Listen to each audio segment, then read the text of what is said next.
പരിശുദ്ധവും പരിപാവനവുമായ ഈ അൾത്താരയിലേക്ക് എന്നെ ക്ഷണിച്ച പിതാവായ ദൈവത്തിനും പുത്രനായ യേശുവിനും എൻ്റെ നല്ല അമ്മ പൊന്നു തമ്പുരാട്ടിക്കും കോടാനുകോടി നന്ദി. ഞാൻ ആദ്യമായിട്ട് കൃപാസനത്തിൽ വന്നത് 2023 മെയ് മാസം 6-ാം തീയതിയാണ്. ഉണ്ടായ സാഹചര്യം എന്ന് പറഞ്ഞാൽ, എൻ്റെ വീട്ടിൽ ഞാനും എൻ്റെ അമ്മയും ഒരു സഹോദരനുമാണ് താമസിക്കുന്നത്. വർഷങ്ങളായി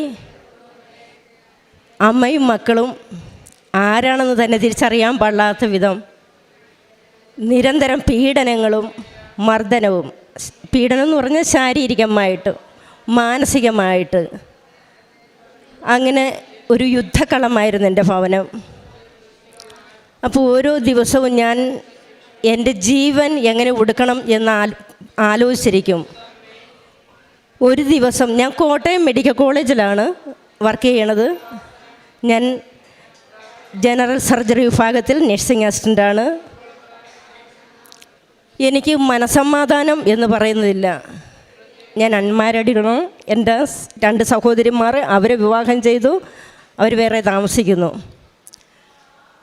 കണ്ണ് ഏതാണ്, മൂക്ക് ഏതാണ്, ചെവി ഏതാണെന്ന് അറിയാൻ പാടില്ലാതെയുള്ള നിസ്സാരമായ കാര്യങ്ങൾക്കുള്ള അടികളാണ് കിട്ടുന്നത്. അപ്പോൾ എങ്ങനെയെങ്കിലും എൻ്റെ ജീവിതം അവസാനിപ്പിക്കാമെന്ന് ഞാൻ തീരുമാനമെടുത്തു. എന്നാൽ വൈക്കം കായലിൽ തന്നെ ചാടാം എന്ന് തീരുമാനമെടുത്ത് രാവിലെ ബോട്ടിൽ കയറിയിട്ട് ചാടാമെന്നുള്ള തീരുമാനമെടുത്തിച്ച് ഞാൻ കിടന്നുറങ്ങി. വെളുപ്പിന് 2:30 ആയപ്പോൾ ഞാൻ സ്വപ്നത്തിൽ കാണുന്നു, ഈശോയും മാതാവും എൻ്റെ മുമ്പിൽ കൂടി നടന്നു പോകുന്നു. പെട്ടെന്ന് ഞാൻ ചാടി എഴുന്നേറ്റ് സമയം നോക്കിയപ്പോൾ 2:30. അപ്പോൾ ഞാൻ വിചാരിച്ചു, ഈശോയും മാതാവും എന്നെ രക്ഷിക്കാൻ വരുമായിരിക്കും, അപ്പം സമാധാനത്തിൽ ഇനി കിടന്നുറങ്ങാം എന്ന് ഞാൻ വിചാരിച്ചു. സുന്ദരമായി ഞാൻ കിടന്നുറങ്ങി. നേരം വെളുത്ത് 4 മണിയായപ്പോൾ എഴുന്നേറ്റ് പാചകമൊക്കെ തുടങ്ങി ജോലിക്ക് പോയി. ബസ്സിലിരുന്നപ്പോൾ എനിക്ക് തോന്നി ഒന്ന് യൂട്യൂബ് ഒന്ന് നോക്കാമെന്ന്. അങ്ങനെ നോക്കിയപ്പോൾ എൻ്റെ ഒരു കൂടെ വർക്ക് ചെയ്യുന്ന എൻ്റെ ഒരു ഫ്രണ്ട് എനിക്ക് കൃപാസനത്തിലെ ഒരു അച്ഛൻ്റെ ഒരു ധ്യാനത്തിൻ്റെ ഒരു വീഡിയോ എനിക്ക് ഷെയർ ചെയ്തിട്ടുണ്ടായിരുന്നു. ഞാനത്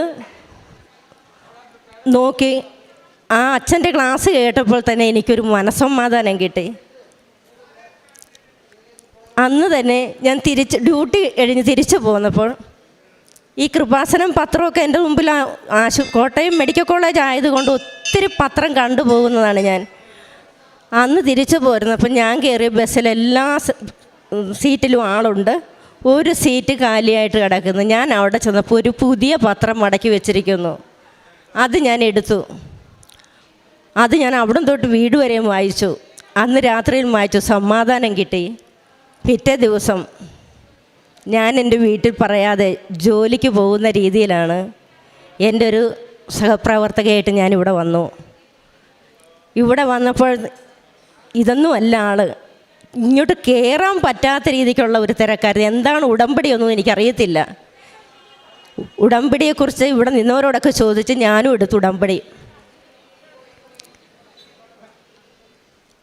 ആദ്യമായിട്ട് കിട്ടിയ ഒരു അനുഗ്രഹം എന്ന് പറഞ്ഞാൽ,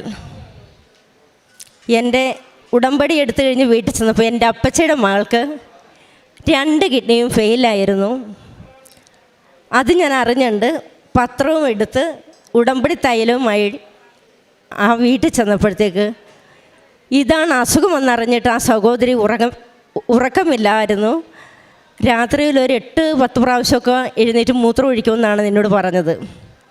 ഞാൻ പറഞ്ഞു, വിഷമിക്കേണ്ട, ഞാൻ ഇന്നലെ കൃപാസനത്തിൽ പോയിട്ടുണ്ടായിരുന്നു, അവിടുത്തെ ഉടമ്പടി തൈലമായിട്ടാണ് ഞാൻ വന്നിരിക്കുന്നത്, രോഗശാന്തി കിട്ടും. ഞാൻ ആ മകൾക്ക് നടുവിനതൊന്ന് പുരട്ടി കൊടുത്ത്, ആ രാത്രിക്ക് 8-10 പ്രാവശ്യം മൂത്രം ഒഴിക്കുമെന്ന് പറഞ്ഞത് അങ്ങനെ ഒഴിച്ചില്ല. 8 മണിക്ക് എഴുന്നേറ്റപ്പോഴാണ് പുള്ളിക്ക് മൂത്രം പോയത്. നടുവിൽ നിന്ന് എന്തോ ഒരു ഭാരം നീങ്ങിപ്പോയെന്ന് ഞാൻ വിളിച്ചപ്പോൾ ഞാൻ പറഞ്ഞ് മാതാവ് ഈശോയും കൂടി പുതിയ കിഡ്നി തന്നിട്ടുണ്ട്, ഇനി ഡോക്ടർ പറയണ ദിവസം ചെന്ന് ഒരു ചെക്കപ്പ് നടത്താൻ പറഞ്ഞു. അപ്പോൾ എന്നോട് ചോദിച്ചാൽ ആ പള്ളി ഏതാ, എന്നെ ഒന്ന് കൂടെ. ഞാൻ പറഞ്ഞു ഡോക്ടർ എടുക്ക ചെന്നിട്ട് ഡോക്ടർ എന്ത് പറയണമെന്ന് അറിഞ്ഞിട്ട് പോയാൽ മതിയെന്ന് പറഞ്ഞ്. അങ്ങനെ ഡോക്ടർ പറഞ്ഞ ദിവസം ചെന്ന് വീണ്ടും ചെക്കപ്പൊക്കെ ചെയ്തപ്പോൾ എൻ്റെ ഈ സഹോദരിക്ക് ആ കിഡ്നിക്ക് യാതൊരു പ്രോബ്ലവും ഇല്ല, പൂർണ്ണമായിട്ടുള്ള 2 കിഡ്നിയും. അപ്പോൾ ഓപ്പറേഷൻ വേണ്ട എന്ന് ഡോക്ടർ തീർത്ത് പറഞ്ഞിരിക്കുന്നു. ഇപ്പോൾ ഒരു മാസം 2 മാസം കഴിയുമ്പോഴത്തേക്ക് ഒന്ന് ചെന്നാൽ മതി എന്നാണ് പറഞ്ഞിരിക്കുന്നത്. അത് വലിയൊരു അനുഗ്രഹമാണ്. പിന്നെ ഞാൻ ജോലി ചെയ്യുന്ന ഡിപ്പാർട്ട്മെൻ്റ് എന്ന് പറയുമ്പോൾ ഷുഗറൊക്കെ വന്ന് പഴുത്ത് വലിയ വ്രണമായിട്ടുള്ള കാലുകളൊക്കെയാണ് വരുന്നത്. 6 കാലും AK ആംപുട്ടേഷൻ ചെയ്യുന്നത്, അതായത് മുട്ടിന് മേലിൽ വെച്ച് മുറിക്കണമെന്ന് പറഞ്ഞ് കാല്. ഇവരുടെയൊക്കെ കരച്ചിൽ കണ്ടപ്പോൾ ഞാൻ അവരോട് പറഞ്ഞു, നിങ്ങൾക്ക് വിരോധമില്ലെങ്കിൽ ഞാൻ കൃപാസനത്തിൽ ഉടമ്പടി തൈലം എൻ്റെ കൈവശമുണ്ട്, ആ തൈലം കൊണ്ടുവന്ന് ഞാൻ കുരിശ് വരക്കാം. എന്നിട്ട് നിങ്ങൾ മാതാവിനോട് പ്രാർത്ഥിക്കണം, ഈശോയോടും പറയണം, ഈ കാല് മുറിക്കാതെ പൂർണ്ണ സൗഖ്യം തന്നാൽ ഞങ്ങൾ അവിടെ വന്ന് ഉടമ്പടി എടുക്കാം, ഞങ്ങളവിടെ വന്നോളാം, നിങ്ങളൊന്ന് സങ്കല്പിക്കാൻ പറഞ്ഞ്. അങ്ങനെ പറഞ്ഞതിൻ്റെ ഫലമായിട്ട് 6 പേഷ്യൻ്റ് കാല് മുറിക്കാതെ ഈശോ പൂർണ്ണ സൗഖ്യം തന്നു. അതിലൊരാളുടെ കാല് എനിക്ക് മാതാവ് ഒരു ബോധ്യം തന്നായിരുന്നു. ഇവർ കൺസെൻ്റൊക്കെ ഒപ്പിട്ട് കഴിഞ്ഞ് തിയേറ്ററിൽ ഇവരെ വെള്ള വസ്ത്രമായിട്ട് കയറ്റും. അത് കഴിഞ്ഞ് അവരെ തിരിച്ച് ഈ 2 കാലുമായിട്ട് തന്നെ ഇറക്കുമെന്ന്. അപ്പോൾ ഇവരോട് ഞാനിത് പറഞ്ഞു, അല്ല ഞങ്ങൾക്ക് ഓപ്പറേഷൻ ഞാൻ പറഞ്ഞിരിക്കണമെന്ന് പറഞ്ഞു. ഞാൻ പറഞ്ഞു അല്ല, നിങ്ങളെ ഒറ്റ വേഷത്തിൽ വെള്ള വസ്ത്രത്തിൽ നിങ്ങൾ കയറും, തിരിച്ചിറങ്ങുമ്പോൾ നിങ്ങളുടെ 2 കാലും ഉണ്ടായിരിക്കും. അതാണ് കൃപാസന അമ്മ അവിടെ വരും, പൂർണ്ണ സൗഖ്യം തരും, ഈ കാല് മുറിക്കുകയല്ലെന്ന് ഉറപ്പ് ഞാൻ അവർക്ക് കൊടുത്തിരുന്നു. അതുപോലെ തന്നെ സംഭവിച്ചു. അവരിറങ്ങിയപ്പോൾ അവരുടെ 2 കാലുമായിട്ടാണ് തിരിച്ചിറങ്ങിയത്. അവരിവിടെ വന്ന് സാക്ഷ്യപ്പെടുത്തിയിട്ടുണ്ടായിരുന്നു. പിന്നെ എനിക്ക് കാരുണ്യ പ്രവർത്തനം എന്ന് പറയാനായിട്ട് ഞാൻ വൃദ്ധസദനത്തിലൊക്കെ പോയി എന്നെക്കൊണ്ട് എന്നെക്കൊണ്ട് പറ്റാവുന്നത് പോലെ അവരെ സഹായിച്ചു. പിന്നെ ഒരു വലിയൊരു സാക്ഷ്യമുണ്ട്. എൻ്റെ അമ്മ വയ്യാതെ കിടന്നപ്പോൾ 86 വയസ്സുണ്ട്, ഒരു വല്ലാത്തൊരു സ്റ്റേജിലായിരുന്നു.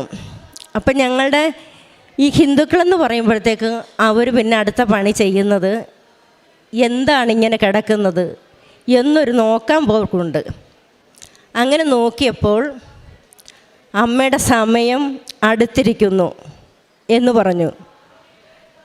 എന്നിട്ട് എൻ്റെ വീട്ടിൽ എൻ്റെ ചേച്ചിമാരും എൻ്റെ സഹോദരങ്ങളും കൂടി വീട് വൃത്തിയാക്കൽ തുടങ്ങി.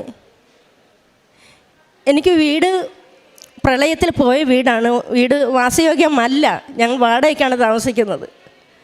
ഞാനറിയാതെ ഇപ്പോഴും അവിടെ പണിക്കാരുണ്ട്, പണിയൊക്കെ നടക്കുന്നുണ്ട്. എൻ്റെ അമ്മ മരിക്കുമ്പോഴത്തേക്ക് വീട് പരിസരം വൃത്തിയായി കിടക്കാൻ വേണ്ടിയിട്ട് അവർ വൃത്തിയാക്കാൻ ആളെയൊക്കെ നിർത്തിയിട്ടുണ്ട്. എന്നിട്ട് പറഞ്ഞു, 1 രൂപ എടുത്ത് അമ്മയുടെ തലക്കൊഴിഞ്ഞ് മാറ്റി വെക്കണം, അത് എൻ്റെ അമ്മയുടെ ജീവൻ പെട്ടെന്ന് പോകാനാന്ന് പറഞ്ഞ്. അത് കേട്ടപ്പോൾ ഞാൻ കൃപാസനം മാതാവിനോട് പറഞ്ഞു,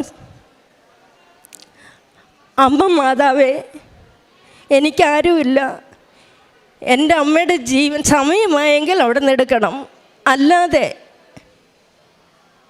ആരെങ്കിലും എന്തെങ്കിലും പറഞ്ഞെന്നും പറഞ്ഞ് എൻ്റെ അമ്മയെ കൊണ്ടുപോകരുതും, എൻ്റെ അമ്മ എനിക്ക് തിരിച്ചു തരണം എന്ന് പറഞ്ഞ് ഞാൻ അമ്മയോട് മാതാവിനോടും ഈശോയോടും മുട്ടിപ്പായി പ്രാർത്ഥിച്ചപ്പോൾ എനിക്ക് പ്രാർത്ഥിച്ചുകൊണ്ടിരുന്നപ്പോൾ ഒരു ഭാഷ എൻ്റെ അതരത്തിൽ വന്നു.